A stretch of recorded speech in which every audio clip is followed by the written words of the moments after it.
Bangladesh journalist association ইউকের উদ্যোগে সাপ্তাহিক বাংলা পোস্ট পত্রিকার সাবেক ম্যানেজিং ডিরেক্টর ও মুক্তিযুদ্ধের অন্যতম সংগঠক আলহাজ আবু সৈয়দ মোহাম্মদ সিংকাপনির স্মরণে আলোচনা সভা ও দোয়া মাহফিল অনুষ্ঠিত হয়েছে।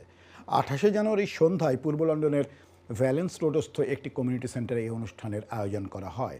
সভায় সভাপতিত্ব করেন সংগঠনের সভাপতি কে এম আবু তাহের চৌধুরী এবং সঞ্চালনা করেন সাধারণ সম্পাদক খান জামাল নুরুল ইসলাম।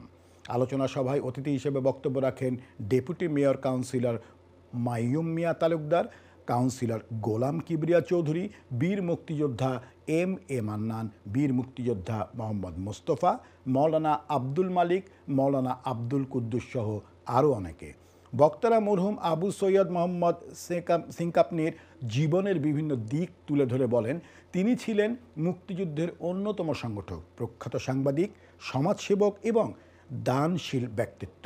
তার জীবন ছিল ধর্মপরায়ণতা এবং মানব সেবায় ভরা। মসজিদ, মাদ্রাসা, ঈদগাহ ও শিক্ষা প্রতিষ্ঠানের উন্নয়নে তিনি নিরলসভাবে কাজ করে গেছেন। শেষে উপস্থিত সবার মধ্যে বিতরণ করা হয় সিন্নি।